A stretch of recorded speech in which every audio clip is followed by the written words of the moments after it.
Hello nga pala po guys, ako nga pala po si Alayda Gabriel Dibor. So, sisimulan po natin magbuo ng silver statue po guys. Ayan. So, pwede pong ganyan, kahit ano pong pwedeng traveler po guys. So, ayan po, statue po yung makikita nyo. Pwede po kayong gumawang statue na may mga loob-loob. So, ganun. Ito po yung free space kung para magbuo ng statue po. So, dito na po tayo magbuo. Guys. So, itong statue na to ay may gear po siya guys. May gear po. So, ano po siya? May sa kahit ano po, makikita nyo po siya sa Pilipinas. So, pwede po siyang i-kopya kung gusto nyo. Pwede siyang kopyahin. Kung pwede namang okay lang na mali lang. Okay lang na mali lang. Pwede nung erase. You can erase kapag may mali kayo. For example, ayan po, nagbe-build po tayo ng statue na may gear. Yan. So, i-use po natin yung staircase to slab. So, dito po yan ay knuckle gear po. So, ayan po guys, yung statue po, hindi na kailangan magbuo ng bookshelf, doors, yan. So, ayan po yung gear niya na sinasabi ko guys, metallic shoes.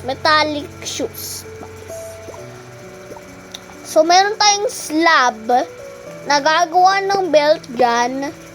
Yan. Yung belt kasi, gear din yan dito sa, ating bewang, guys. Bewang po. So, yan, dyan po yung yung parang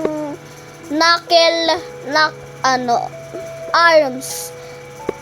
Romantic arms po, guys. So, pwede po kayong tumalon ng double jump kahit di nyo na po na-reach. Ito yung gloves, guys, So, please po, subscribe po, guys. So, meron na siyang armor na romantic armor po, guys. Ito yung sinasabi nating gear golem silver, gear golem silver po. So, yan po ang pag-produce nyo, ang pag-pronunciation ay gear silver golem po. Hindi po yung gear golem silver po. So, mali lang po ako pag-repeat guys. So, sorry po. Oh, ayan. So, ang kulang na lang po is, i-check ko po kung ano po mas pwede dyan guys. Kung wala po dyang gear kasi mali. Kasi, parang naku-confuse ako kung bakit diyan nakalagay. May slab.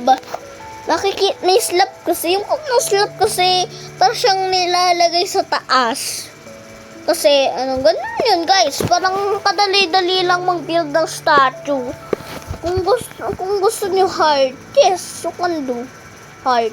So, pwede yung kayo gumawa ng statue kung gaano ka-liit, kalaki, mini.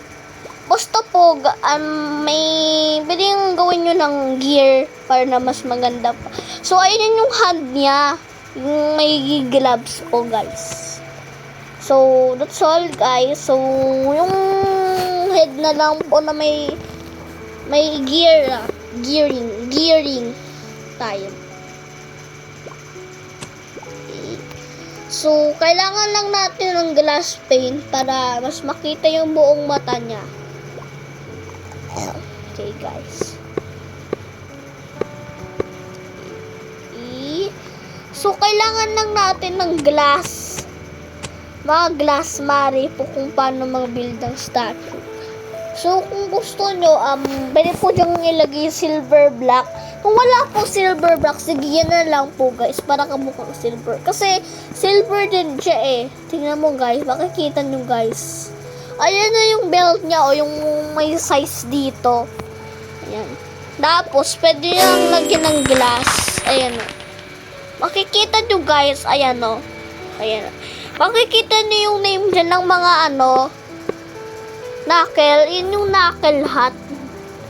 So, pag ibang sabihin, ganyang statue po ang binibuild nyo, mas maganda po sa inyo kapag ganyan po, guys. So, kung gusto nyo, kung itong binibuild nyo, mas maganda pa. Mas maganda pa sa maliit, mas maganda pa sa malaki. Basta, hindi pwede yun sa maliit or pwede gawin nyo kung gusto nyo lang medium, small, large, sige. So, iba naman, kasi ang iba po guys, nagbibuild ng shelter, ang iba naman nagbibuild ng house. So, ayan yung sombrero na guys, that is all po guys. So, next naman is i-check na natin kung ano pa yung meron dyan guys. So, ayan. Buti po guys na i-erase natin to guys kapag mali. Gusto lang natin mag-ikilil. Ginagawa ko kasi ito ng maayos. So, mas maganda pa kapag yung umaraw na makakapag-build kayo ng statue. So, wag na po yung pagawing mali na hindi lang, ang gusto ko kasi madikit dyan. Pero, puro na kung continue. Kasi kapag may, pwede yung erase kung i-check nyo kung ano mali. Minsan, nahihirapan ako gumawa. So, that's all, guys. Subscribe to my channel, guys. Comment below my views and subscribe. Bye-bye. Comment.